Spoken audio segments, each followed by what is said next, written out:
Hi, I'm Anna Harris, and this is the Defined by God podcast video, a support resource for Christians looking for hope and healing from trauma and adversity. Join us as we discuss the latest and best strategies for healing and thriving.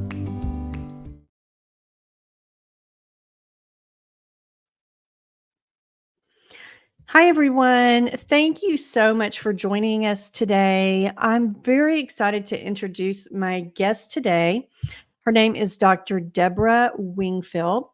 And Dr. Debra has more than 46 years of experience in working with abuse and abuse survivors across the lifespan. She has counseled children and adults who have experienced abuse, and she's been on staff of a couple of different universities teaching about this very thing. And so I'm really excited for her to join us. October is Domestic Abuse Awareness Month. And so that's why we're releasing this in October. I think it's so important for people to understand what domestic abuse is and what it looks like, because a lot of times we do not recognize it when we maybe should. So let me bring on Dr. Debra and we can talk more about this. Hi, Dr. Debra. How are you doing? Good. How are you, Anna? I'm doing well. Thank you so much for coming on today. Thank you for inviting me. Yeah. Would you like to? I gave a little introduction. Would you like to tell us a little bit more about who you are and what you're doing with educating people about domestic abuse? Well, I've been working, as you said, with abuse survivors and also with perpetrators for well over 40 years. I think it might be closer to 50 years at this point. And now what I'm doing is I'm passing on the wisdom that I have learned over that period of time to advocates who want to be supportive of survivors. And I work in conjunction with Call to Peace Ministries, training individuals who want to be advocates, working with their program, and also just being a resource and educator for all kinds of things that come up around advocacy, including the family court issues. And family court is a big issue with domestic violence survivors. And we're going to talk about a little bit more about coercive control and how coercive control is a big part of that. Yes. And I met you through Call to Peace Ministries. That's the first time that I had heard of you and what you do, because I've been doing the training, with advocacy there as well. And I just think your training is so thorough, and also you're just a good teacher. And so people understand what you're teaching. So, but yes, so we're going to talk more about coercive control and what it is. But first, tell us, how did you get started with in this field? What made you interested in it? I had been working with abuse survivors from the very beginning of my career. And then I was starting my doctoral internship, and I didn't have any clients. And my soon-to-be husband, he wasn't my husband at that time, was doing a group with perpetrators, and his co-facilitator wasn't available. So he asked me if I would sit in the group with him. And it was eye-opening. Mm-hmm. And I walked out of that group and I said to Chuck, I said, before I ever walk into another one of these groups, I need to know what makes these guys tick, because there's something different about how they behave, how they think, what they choose to do. So I went on a journey to learn from experts about perpetrators. And as I was doing that, I then started drawing into my private practice survivors and victims of domestic abuse and coercive control. So I just broadened the gamut there from, just perpetrators all the way to survivors. And now my focus in my quote retirement years, we kind of all laugh about that. But I work mainly with survivors and help them with their family court cases. Right. That's wonderful. So we have some slides. I'm going to go ahead and pull those up. And let me see over here. There we go. So the first one said, is it domestic violence or coercive control? And it's really good for us to understand the difference, because I think a lot of people still think in terms of a domestic violent incident, like it's a one-time thing. But really it's much more complicated and layered than that. So can you just go ahead and explain that to us, the difference between coercive control as we understand it and domestic violence? Okay, so before we go further into this slide, let me define what the legal definition in most states is for domestic violence, and it usually involves some type of physical violence. In other words, there has to be an injury, there has to be property damage, something that physically shows this person was violent. Mm-hmm. And as lay people, we tend to think that the only kind of domestic violence is physical violence. What we know from the researchers, and I do want to mention Evan Stark because he's the one that really brought all this together in his book, Coercive Control: How Men Entrap Women in Personal Life. And what he discovered was there was many, many more layers than just that physical violence. Mm-hmm. And although that is something that the Duluth Project had identified, and we'll be looking at their power and control wheel in a few minutes, what most people were not identifying was the coercive control, especially without physical violence. Mm-hmm. So now we know that the landscape is changing. We know, and you can go ahead, and it's moving from domestic violence to coercive control. So if you look at the picture behind the words domestic violence, you can see it's kind of barren. And what we have there is a polarization. You either have physical violence or you don't. And we only care about physical violence. Now, what we understand is it's much broader than that. And so with coercive control, we have many, many more layers. So you can see the trees in the background actually represent those multiple layers, and how, if you just even think about it, a forest, how they grow at different levels and different things are going on underneath the forest. And so what we want to do is we want to really look at more depth of what is coercive control and how is that a different way of looking at domestic violence rather than just keeping it in that narrow lens of it's got to be physical. Yes, that's really good. Let me just say, for the people that are listening on the podcast, the audio version, we are showing some slides. We're going to describe them, but you can also go to the website definedbygod.com/episode 32.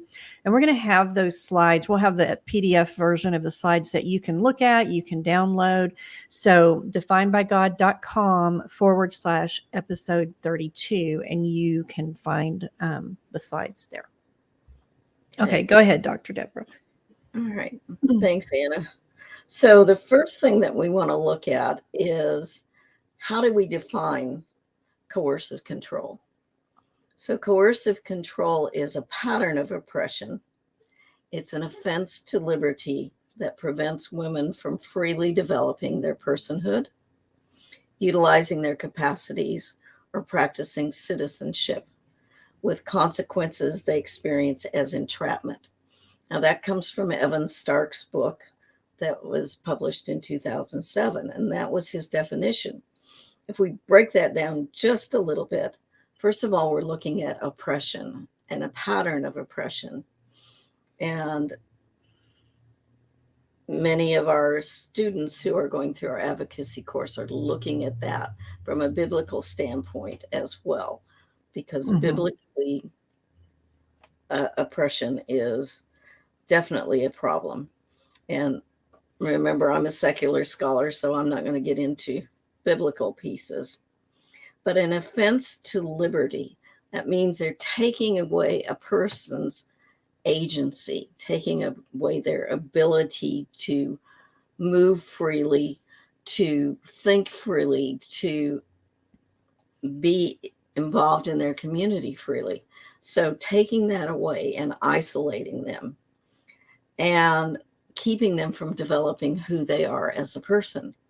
So we see as survivors many, many women who have been either refused education past high school or have been demeaned for the jobs that they have, or even discounted the need for them to have jobs. So it keeps them from utilizing their capacities. So as a woman who was in that situation, I was put down by my ex-husband and by his parents for even wanting to finish up my bachelor's degree. And so I had the mental capacity. It's pretty obvious. I now have a doctorate, but just being put down for even wanting a bachelor's degree because it wasn't needed. Right. The attitude was I was there to make babies so that he could carry on the family legacy. And then practicing citizenship, being able to decide, what do I want to do from day to day? Being able to decide how I think about any area that's going on in life. So maybe it's politics, maybe it's my religious beliefs, maybe it's how I believe children should be raised. All of those things were being denied. And that consequence is to experience that as entrapment. And we're going to talk more about entrapment as we go further. And then we have a different definition from Robert Johnson in his book, Coercive Controlling Violence or Intimate Terrorism is violence that occurs in the context of coercive control. So he's separating the two out a little bit. I bring them all together because for me, it's all part of the same package, with the use of both violent and nonviolent tactics. So we see a lot of women who experience nonviolent tactics that are basically attacking their souls. And we have to really understand how that emotional abuse, that, again, discounting, demeaning of her, actually takes away from who she feels she has the ability to be. Yes. And especially over years and years, it can so just limit someone in their personal growth and ability to develop. Right. So what it comes down to is then it's aimed at maintaining dominance over one's partner. And that's where we come into power and control. So when we're exerting power, when the abuser is exerting power and control, one of the things that we find is they have many, many tactics that they use in many areas of life. So if you'll go to the next slide, this is the power and control wheel that was originally developed through the Duluth Project in Minnesota. And what they found in their interviews with women who were actually in shelters, and they interviewed these women, and what they they found was these women actually were able to identify 8 different areas where they experienced different types of non-physical. So we're going to emphasize the non-physical tactics to keep them controlled. So Wow. we're not going to go deep into these 8 areas. We're just going to briefly talk about them. So using intimidation, keeping her under his thumb, even in public where a certain gesture might signal to her to be quiet or to sit Mhm. down or to, to just fade into the background. Using emotional abuse, again, putting her down, calling her names, even to the point of, we hear all the time about men who do the silent treatment. Mhm. They may not speak to her for days, weeks, months, and she has no idea what she can do to address that. Then using isolation, isolating her. So a lot of times we see that survivors have come out of a situation where he's agreed to homeschooling because then it keeps her at home. It keeps Mhm. her isolated from having contact with other women. He may isolate the children and say the children can go to school, but they have to come directly home from school. They can't be in after school clubs, no after school activities. It's just home, school, home, and school. So we see that isolation. And then minimizing, denying, and blaming. So this area is very insidious because it's real hard to tell what he's doing, but he's doing it. So a lot of people say, what is gaslighting? Gaslighting is using tactics of minimizing, denying, and blaming. So he'll say, oh, I didn't say that. You didn't hear me right. Let me say that to you again. And he twists his own words so that she's confused about, what is he really trying to say here? And Mhm. he keeps her walking on eggshells and off balance. And then he turns around and blames her for the problems. So I had a great example from a woman that I am still working with where he's denying something that she has asked for the children. The children are asking for, but he's saying it's all her fault that it hasn't happened yet. Yeah. And I'm just going like, I know her head is spinning because we've had enough conversations to know that, oh my goodness, she has been doing something for several years trying to get this done for these children, and he's denying it and then shifts the blame for it not happening onto her. Wow. Yeah. And then again, using the children, making her feel guilty about the children, making her the one that is responsible if a child acts out, if a child gets in trouble in the community or in trouble in school. It's all her fault because she didn't do a good job of disciplining them. She didn't parent them right. So again, we see a lot of use of children, and post separation, we see that escalate to Mhm. where, he will send child support payments through a child to give to mom after an exchange when a court order says specifically he can't do that. But he'll say, oh, well, I forgot and I needed to get it to you on time. And so I just gave it to our child to give it to you. And you see there, he's mixing, minimizing, denying, and then using the children with that. And using male privilege. We see a lot of men who believe that they are entitled to certain rights within the marriage and that they can do whatever they want to. And some of these men will say, I want sex 3 times a day, and you have to be ready for that.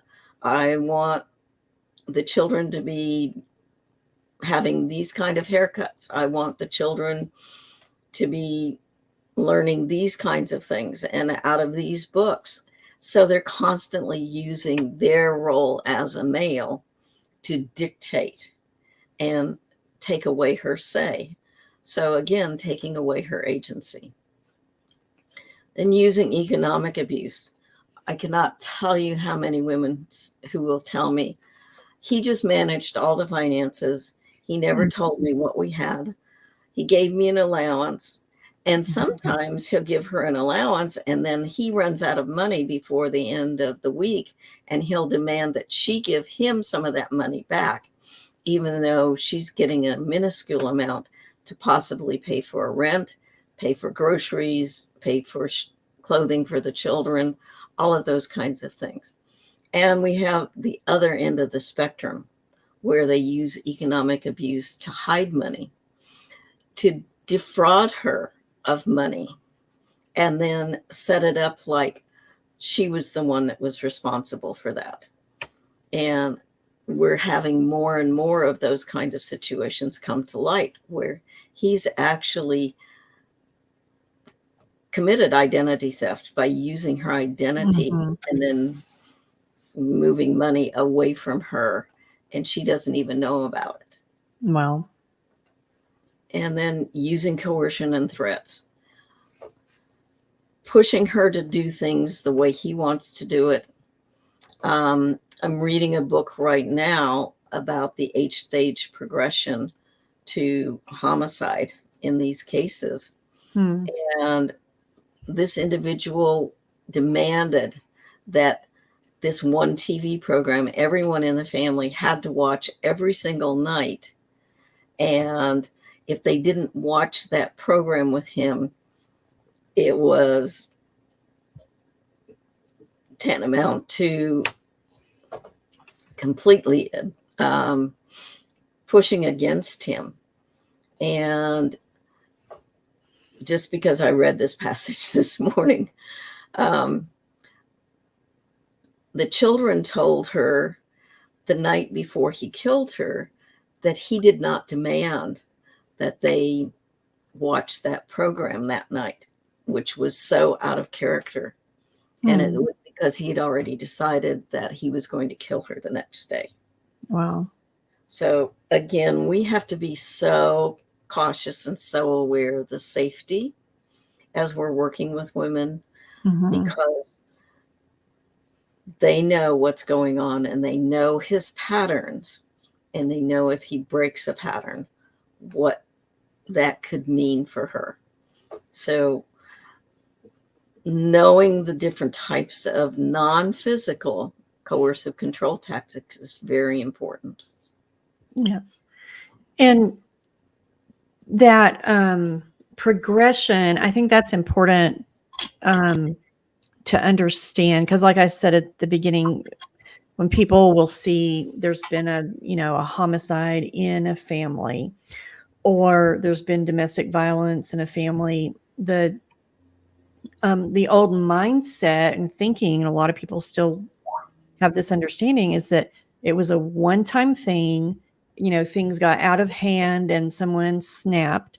But that's actually not usually the case at all. It's usually found within a lot of this coercive control that you're talking about. So that's why it's important to recognize these things, because they can be leading to much even more serious things. Right. Not more serious, but more deadly and violent things. Yeah, lethal.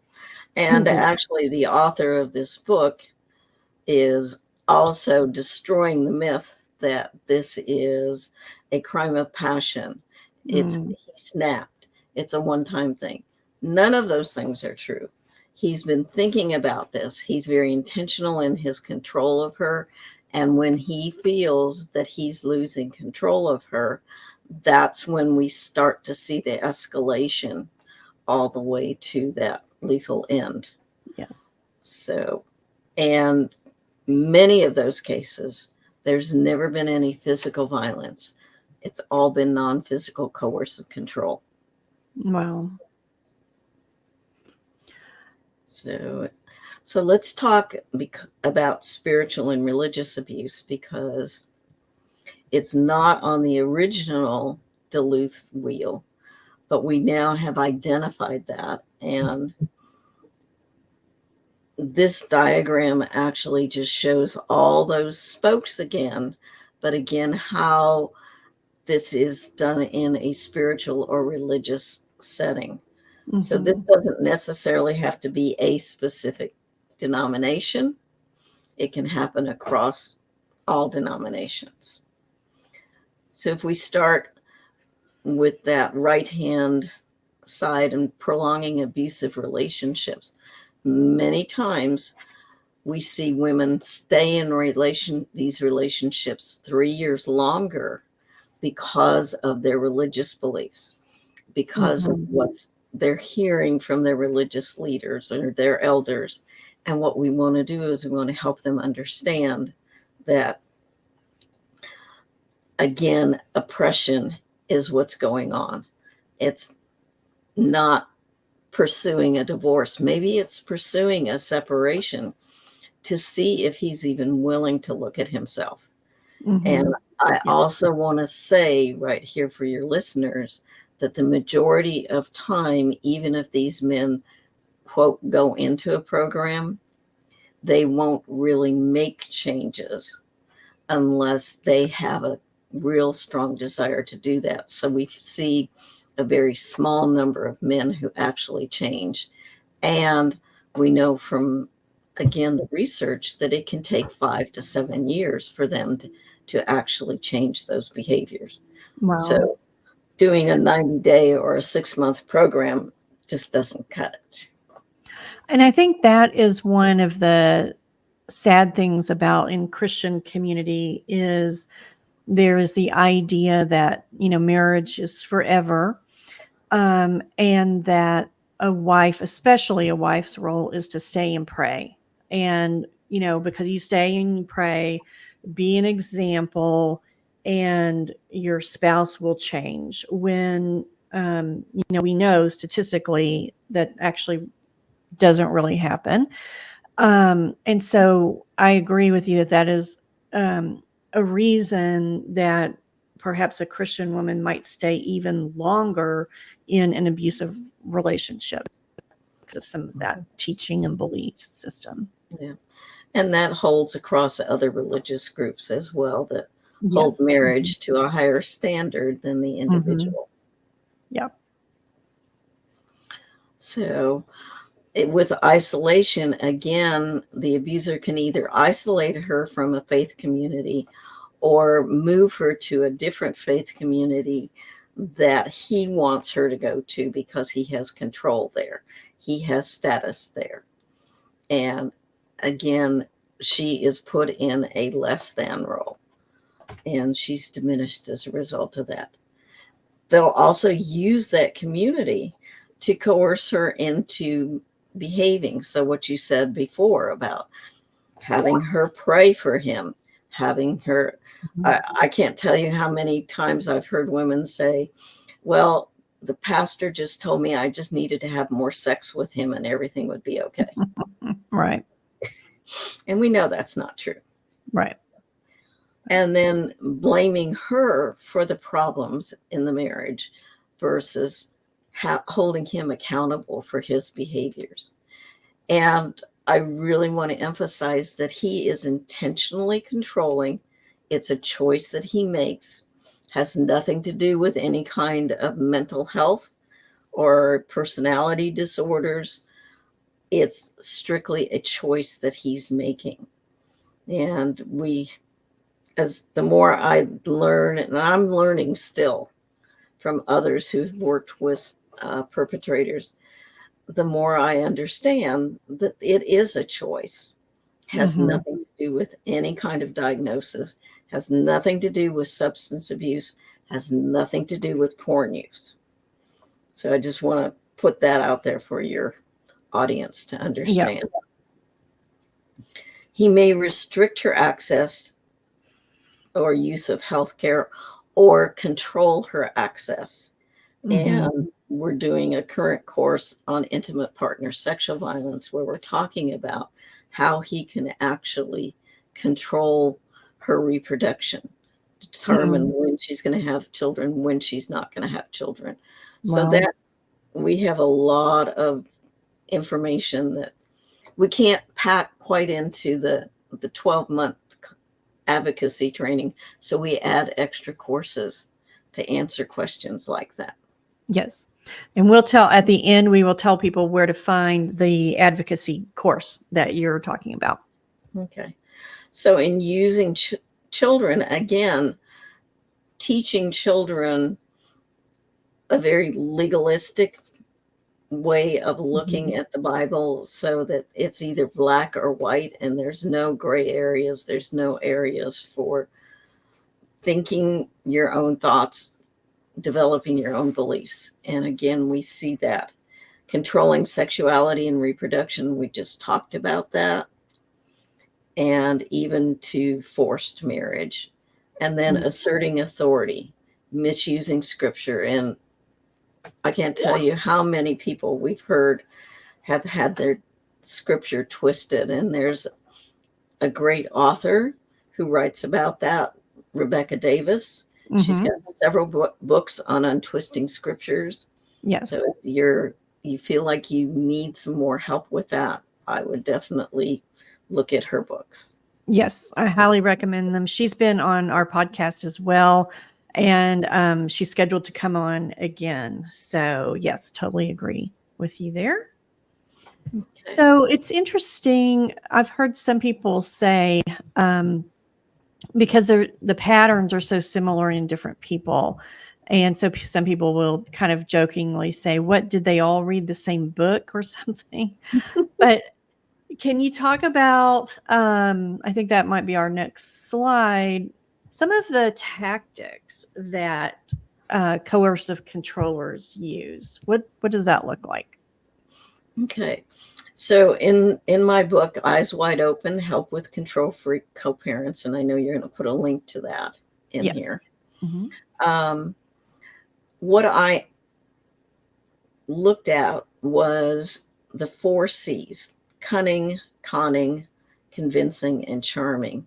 And what we see is these men start out life being socialized to actually use these 4 C's to entrap a woman. Yeah. And occasionally we see a woman who will entrap a man, but primarily we see men entrapping women.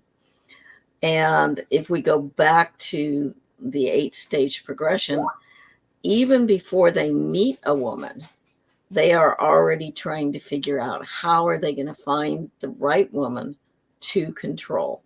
How are they going to connect with her? And so when they meet a woman, they are looking for, is she controllable? And how does he need to get to her? Does he need to be very cunning and say the right things and give the right gifts? Does he need to con her into, poor me, I've had this terrible life and I just need to be saved. I need somebody to rescue me and to make my life better, and appealing to her that way. Maybe they're very convincing. They're saying, I can take care of you. I can make your life better. I can rescue you from the awful childhood that you had. So come into my sphere and I'll protect you. And then they can be very charming. The hearts and flowers, the gifts, way too early in a relationship. And generally what we see with men in these relationships, we have a lot of red flags, which we can't go into today. But one of those big red flags is if they're moving into a relationship real quickly. Yeah. So if they go, I'm meeting you in a bar and that's on Saturday, and by the following Saturday, they've already moved in with you, that's way too fast. Yes. Or proposed, or yes, making long-term plans. So the definitions for all of these are, of course, in my book, and it is available as a Kindle book. So if people are interested in that, Okay. as It's well as so, a print. I think it's so interesting too, like females typically, and can be, males as well, but females typically, they want to help people, that nurturing, side. And so sometimes you get trapped in that this person needs help. They were abused, they were whatever, and you want to help them. And so that can be part of, why someone would stay in that relationship. Mm-hmm. Well, there's that part, and then women are socialized not only in our society but in societies around the world that their role is to take care of people. Their role is to Yes. nurture, and their Mhm. role is to be responsible for the relationship. And when we socialize women that way, and then we socialize men that they're entitled to all these privileges with women, what we have is the smoking gun that can go Mhm. to an abusive relationship. So Yes. being coercively controlled doesn't mean that she asked for this. She was set Mhm. up for it through Yeah. socialization. Yes. Even if you think of fairy tales and romantic movies, it is totally setting people up for Right. this. So if we'll go to the next slide, what I did is I started looking at the cycle of violence and realizing that the cycle of violence really didn't tell the true story of what was going on. And so I developed this diagram to show how coercive control entraps women into being brainwashed, gaslit, and being emotionally kidnapped. So I have seen women who are so coercively controlled that they go out to work every day. They come back home at the time that the abuser has designated they must be home. And they seem to move freely in society when actually they're not. Mm. They're being controlled emotionally. And so the way that that happens is it starts out with that grooming. So think of those 4 C's. Those 4 C's are part of that grooming process. How do I bring her into my web? And I specifically chose this design because it's like bringing her into a spider's web and bringing her deeper and deeper into it. So he takes her hostage right up front. And the way he takes her hostage is he convinces her that he's the best thing that could have ever happened to her. And then he uses coercive control tactics to see what will get her to agree to his control. So he tries different things out of those 8 sections of that pie on the coercive, the power and control wheel. And then what he does is she says, "Yeah, this doesn't feel right. I need to get out of here." And she tries to escape. So what he does is he says, "Wait a minute. I've got to figure out how to pull her back in." Mhm. And so he gauges her response to his tactics, and then he pulls her back in. So if she says she's leaving, then he's calling her, he's texting her, he's showing up at her door, he's outside her work, and oh, you can't leave me, you're the love of my life. And he puts on that charm again and pulls her back in. And then she says, "Nah, I'm not sure. I'm getting out of here." So then he tries alternative tactics. And this becomes a second stage of the grooming process where he grooms her to know that she can't get away from him, that he is going to control her life. And again, her response is trying to escape. And when she tries to escape, then he uses different tactics until he finds out what will bring her to a point of being submissive, and she fears fighting back. So when we think about women who leave and go back and women who leave and go back, and we know that the average number of times that a woman leaves is 7, what we're seeing is this captivity crime.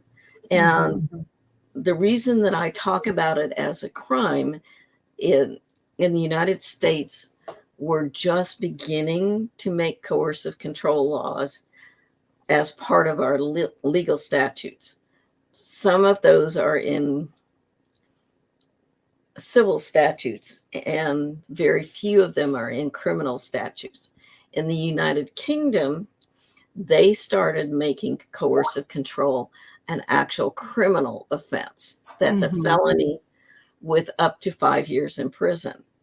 And now today we were just presented with some information that they have started checking on prisoners who were released from prison in the UK, and specifically a specific part of the UK. And those individuals were released with trackers on them, so that if they got within a certain distance of that victim, that law enforcement would rearrest them and they would go right back to prison. So we're getting some real help from individuals in the United Kingdom, in Scotland, in Ireland, in New Zealand, in Australia, that they're really criminalizing coercive control because it is the same and has even greater impact than physical violence. So we really want to look at that. And I know this has just been a real quick overview of what we look at. But when you have someone that you might be friends with and you see them go back over and over, it's because he is brainwashing her, he's gaslighting her, and he's emotionally kidnapping her so that he can engage in entrapment.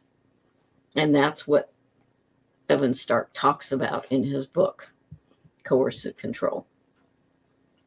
And it's really, even though it's emotional kidnapping, the person is just as captive as if it was a physical kidnapping.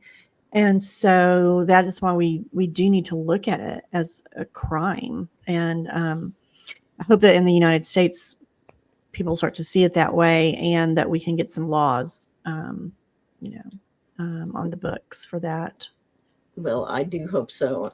And I know if you look at the definitions of emotional kidnapping from the American Psychological Association, they are describing exactly what this diagram shows. Wow. So I think we could give a little bit of a warning for people about, we never, and you can, add to this, but we never tell a woman you need to just leave, because there needs to be planning and all of that kind of stuff to make sure that she's leaving as safely as possible. Yes. And only she knows when it's safe. Right. So one of the things that we teach in the advocacy course is we never give advice. We always provide options. We provide resources and solutions for her. It's her choice. And it may be the first time in her adult life that she's actually had choice. Because with coercive control, that choice has been taken away from her. Yeah.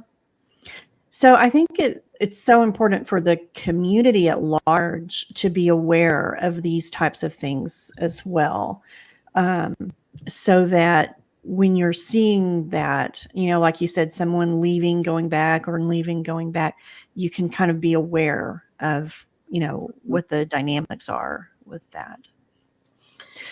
So, Yeah. So one of the things to know and to consider doing is, if you have someone who you're friends with and you see that they leave and then go back, instead of walking away from that friendship, walk toward that friendship and say, I'm here for yeah, you yeah, whenever you're ready. that's Here are good. some local resources, and there are a lot of good local resources that we can provide. And that's part of our training, is talking about multiple resources, not only nationally, but locally, that women can access. And there are ways to do that. We're not going to get into any of that today. Okay, so where can people get more information? I know your website is houseofpeacepubs.com, and your book is there. And then, like you mentioned before, you're teaching and training through the Called to Peace Advocacy Training Program, which is what I've been part of. And it is amazing training. I highly recommend it for anybody that is interested in knowing more. So the website, houseofpeacepubs.com, and your email and phone number is there. Yeah. And then for Call to Peace, it's calledtopeace.org, all one word. Okay. And there's information there. If people are needing advocates, they can request advocacy services there. If they need someone to speak to their pastors or someone in their churches, there's a church partners program that's a part of that as well. So we're trying to really bring education and awareness, as well as support and help. Yes, one of the programs is called Protect the Flock, which I think is so important, especially in the Christian community, so that pastors can be educated in this, because a lot of times a Christian woman will, if she's having trouble in her marriage, she'll go to a pastor for advice, which is why pastors need to really be informed, so that they can give good advice and not Yes. send someone back into a bad situation. Mm-hmm. That's so true. And we've had many women who've been hurt by the churches because they don't understand the dynamics. And abusers come across very believable. Victims actually come across sometimes very dramatic and hysterical at the time. But that's because no one has paid attention. No one's listening. And that's what our advocates do. Our advocates are there to listen and to validate her experience. Yeah. Yes, it's so good for people to be heard when they're trying to tell somebody, heard and believed. All right. Well, thank you so much for coming on today. I really, really appreciate it. I think it's very valuable information that you shared. What else would you like to say to people listening or watching the video? So I would just like to say, if you're interested in either walking alongside survivors and helping them through their healing process as an advocate, you can do that. If you're a survivor and you want to know more and want to learn more, we have many survivors who go through our classes the first time around, and they're doing their own healing work. And then they'll come back and go through again. And we do let you come back for free as many times as you want after your first time through, and build up your skills, build up your knowledge. And we're constantly updating what the information is in those courses as well. Yeah. Okay. Very good. Thank you. And thank you for everybody watching and listening. And feel free to go to definedbygod.com/episode 32, the show notes, because we'll have all of the links and the slides that we shared. So thank you. Thank you, Dr. Debra. And thank you, everybody that was watching. Thanks, Anna.